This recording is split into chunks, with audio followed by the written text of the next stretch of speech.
This video is brought to you by Skillshare. The first 500 people to sign up with the link in the description will get a 2-month free trial.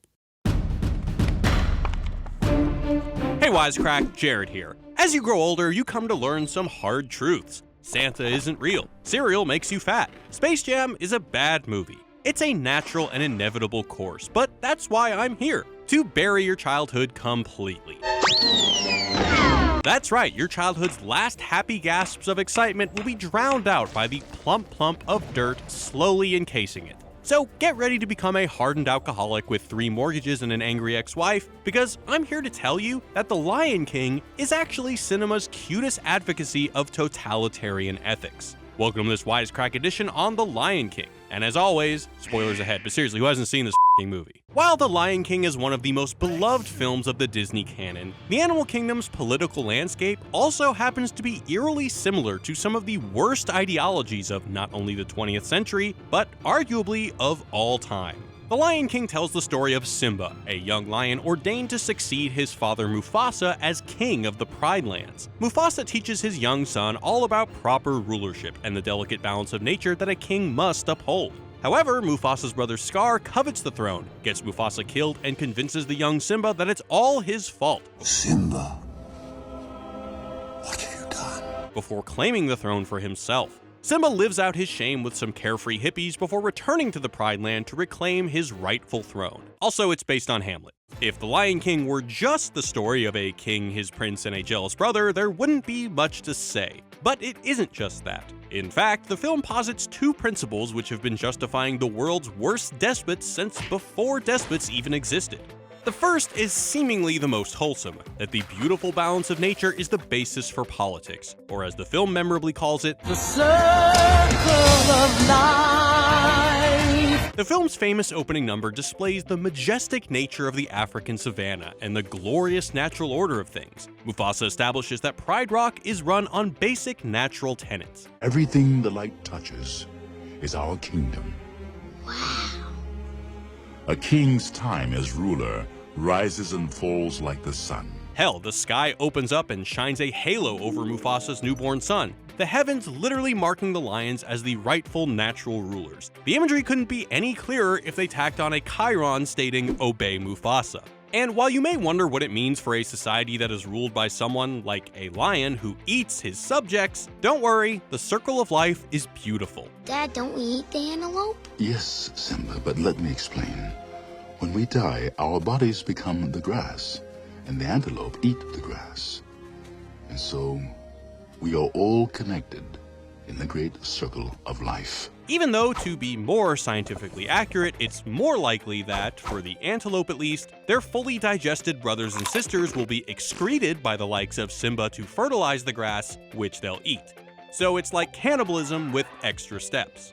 And while it seems like a message that even an environmentalist could get on board with, this is where it gets dark. All the monkeys, elephants, and giraffes seem to happily accept their place in society, hailing the birth of a creature that may very well eat them one day. Even Mufasa's faithful servant quickly gets over the fact that he's assaulted and humiliated as prey, because, well, he is prey. But not everyone is happy with their lot in life. The hyenas are at the bottom of the food chain, presumably because they're scavengers. Look at you guys! No wonder we're dangling at the bottom of the food chain. It's clear that hyenas aren't welcome in Pride Rock, so they've been relegated to starve in an elephant graveyard. So that's principle 1, that there is a natural order to things that must be adhered to. Those who are at the bottom of the food chain must accept their place for the greater good. This whole vision of rulership as maintaining harmony is not new. It was advocated by Plato. But according to philosopher Karl Popper, also known as K-pop, it's pretty much responsible for everything terrible that's happened in Western history since. Popper calls this general framework holism. The idea that the whole of a society is more important than the individual, and what's good for society is usually defined by some incontrovertible law, whether it be natural order, racial purity, or the laws of history. Popper explains that, for Plato, to keep one's place is a virtue, and Popper goes on to explain that, in this view of the world, an individual's goal is to be a perfectly crafted cog in the great clockwork of society. Different cogs will have different roles, but the virtue of keeping one's place will be common to all of them, and it will at the same time be the virtue of the whole, that of being properly fitted together, of being in harmony. To this universal principle, Plato gives the name justice. Justice? Justice. Justice, justice, justice, justice. This theory of justice, Popper argues, is totalitarian morality in a nutshell. If the individual is simply a cog, then ethics is nothing but how to make them fit there. And to get all historical, Popper pointed out that Plato, a denizen of Athens, seemed to have a boner for Sparta, which, when you think about it, is a cruel eugenics-driven military dictatorship. And for Popper, Plato's politics have been ruining the world ever since, inspiring everyone from petty tyrants to big bad totalitarian nightmares. To break this harmony for Plato would be chaos, or more specifically, democracy. No, seriously, Plato's whole view of democracy was that it gives the right to rule to those who have no business in doing so: the poor, the landless, and the stupid. Sound like anyone? What? We'll call this Scary Principle 1.5 because it fits into the larger holism piece. Democracy for Plato is a sort of catch-22 where sure, all the people are equal and free to do whatever they like, but because most people are self-interested dicks, society will quickly collapse as everyone pursues their own short-sighted goals. There's no food, no water. Yeah, it's dinner time, and we ain't got no stinking entrees. In a democracy, the lower class grows bigger and more emboldened. They break the law with impunity, run naked in the streets, and then form their own YouTube channels, or whatever the equivalent was back then. Now listen, I'm not here to say that we should all collectively worship at the altar of democracy and freak out whenever there's a well-reasoned criticism of it. It's certainly not an infallible system. I like him. He looks me in the eye. I'd like to have a beer with him. I'm voting for him. But, well, there's a difference between reasonable criticism and pro-authoritarian propaganda. Scar and the hyenas aren't exactly out for democracy, but they are out for equal footing. A new era in which lion and hyena come together in a great and glorious future. They've been relegated to the Pride Land's equivalent of New Jersey, where they're doomed to starve. They're being manipulated by Scar, who wants to be king for his own ends. And this mirrors the way, as Plato predicts, democracy inevitably ends in tyranny, with demagogues making false promises to the poor and hungry. I will be king. Stick with me, and you'll never go hungry again. And Scar fully embodies Plato's quintessential tyrant. Per Plato, a tyrant is the worst type of man, a man so consumed by his own lawless desires that he will do anything to achieve them, even murder. Long live the king.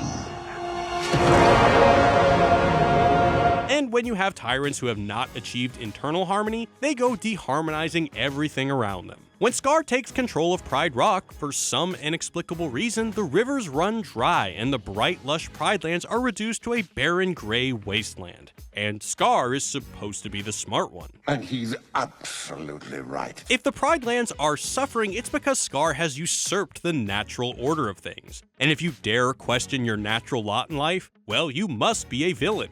It's an argument that would be well received in the halls of any monarchy or dictatorship. And to bring abundance back to his homeland, Simba's ghost dad reminds him to restore the natural order. You must take your place in the circle of life. And like magic, once Simba sends the usurper Scar to his death, rejuvenating rains fall on the Pride Lands, bringing abundance and prosperity once again.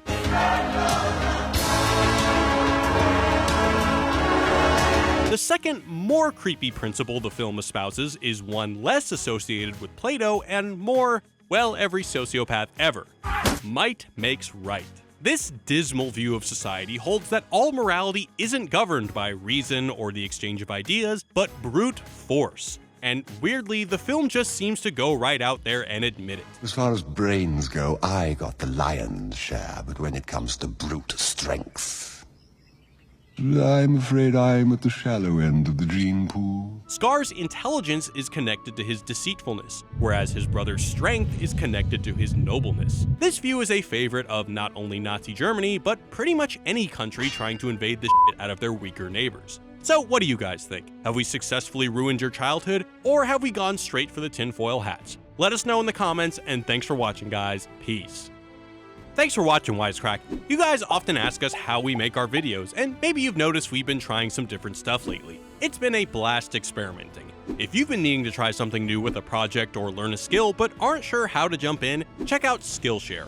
Skillshare is an online learning community where you can take classes in pretty much everything. and they're ready to give you the push you need to take the plunge into your dream project. Skillshare has over 17,000 professional and easy-to-use classes in design, photography, business, and so much more.